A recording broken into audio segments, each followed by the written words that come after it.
Hello everyone, now we are going to discuss the next topic, that is vibration isolation.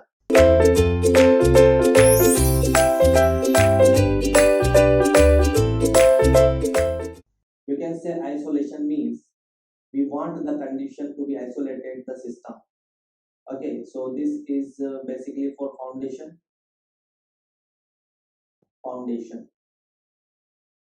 Now see here, when I'm talking about the vibration isolation, suppose there is a machine, okay, and there is a vibration isolator. Vibration isolator aim is to protect the system. That means protect the foundation, protect the ground from the vibration of the machine. Okay, so that's why we apply the vibration isolations below the machine element. This is machine and this is vibration isolator. Okay, so it will reduce the vibrations transmit, okay, through the ground. So this is the, because it will exert a F naught. Machine will exert a F naught. We all know that, but vibration isolator will not transfer F naught to the ground. It will transfer Ft, because it will reduce some force, it will reduce some vibrations. Okay, and this is our ground. This is ground. Now we need to calculate, we need to find out the relations. Since the machine is going to be transfer F naught to the vibration isolator, but vibration isolator is aimed is to reduce the vibration of the machine, so it will reduce the force, and that means there will be a Ft transmit, but it cannot reduce completely. It will transfer some force to the ground, but it will not be equal to F naught. It will be less than F naught. Okay, so this is Ft. Okay, this is Ft, transmitted force. So Ft is representing transmitted force here, transmitted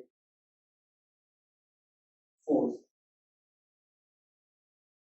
Now there is a vibration isolation, that means there will be a transmittability.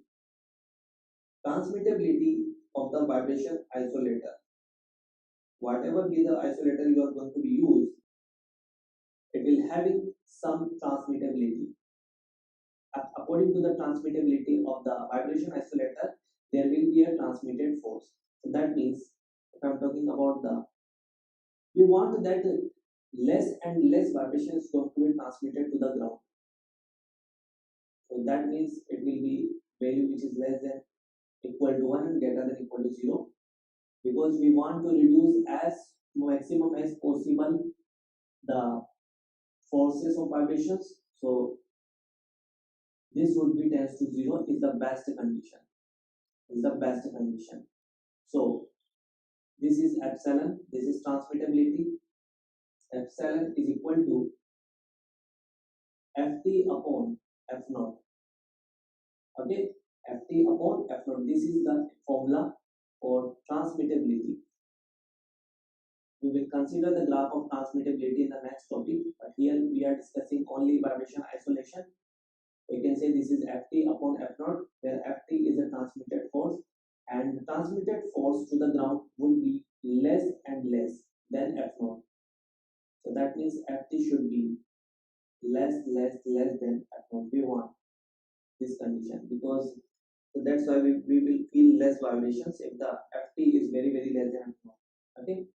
So transmittability performance of vibration isolation system we have to calculate. So we are going to calculate transmittability performance, transmittability performance of vibration isolation system. How can we calculate? We have to calculate the first, we have to calculate Ft, transmittability force. Ft would be equal to, basically it is a combination of spring force and the damping force. So Ft would be equal to Sa square plus C omega A whole square. Okay. So when you rearrange these equations, you just have to take common spring forces. out of under root. So SA I'm just taking out of under root. So there will be a SA multiply 1 plus C omega A upon SA to the whole square. Okay. So you can see that there will be a cancel out amplitude. So that will be SA under root. Now you just have to multiply and divide the mass.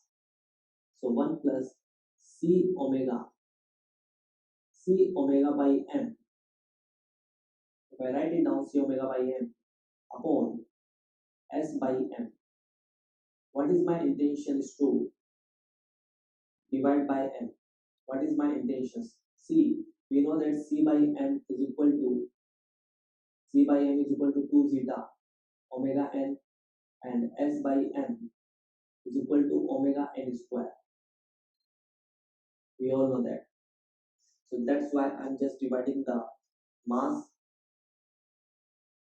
because this mass will be cancelled out to each other. Okay, so that's why you can say that I'm dividing and multiplying the mass with the term. So that's why we just rearrange this mass, and that will be in denominator with the S, and that will be in denominator with the C omega. So that's why you just have to replace the value of this. So it would be SA under root of 1 plus C omega by n, means you can write it down 2 zeta omega. Okay, this is omega, this is not omega n. Okay, this is omega, and there will be omega n also, but it will cancel out with the omega n square, so there will be omega n remaining whole square. Now see here, this is the FT value, transmitted force. So you can calculate the transmitted force here, and if you want to calculate the value of F naught, so F naught will be equal to, we know that F naught value, we all know, this is the FT value we have calculated. Okay, this is equation number 1, and we know F naught is equal to, when you see the amplitude formula, there will be F naught upon S upon something in the denominator. So you can see here that is F naught would be equal to SA multiply 1 minus omega by omega n to the whole square, bracket whole square, plus 2 zeta omega by omega n the whole square. This is the value of F naught. This is equation number 2. Okay. So from these two equations, we will calculate the transmittability. Okay. So transmittability will becomes what? We know that transmittability is equal to Ft upon F naught. Ft upon F naught. So the formula would be like that. I'm just writing here directly. However, we will discuss transmittability in the next topic in detail. So that would be 1 plus 2 zeta omega by omega n whole square upon under root of 1 minus omega by omega n whole square plus 2 zeta omega by omega n whole square. So this is a very important formula. You must learn this completely. Mostly you will see the question based on this formula. You just have to remember this. However, you must know what is the transmitted force also, and we all know this already. So this is the important relations that comes out. These two forces, the ratio of transmitted force and the unbalanced force. So I hope you will understand this complete topic. We will discuss transmittability in the next topic, where we will draw the graph between the transmittability and the ratio of frequency, and we will see the different cases through the diagram.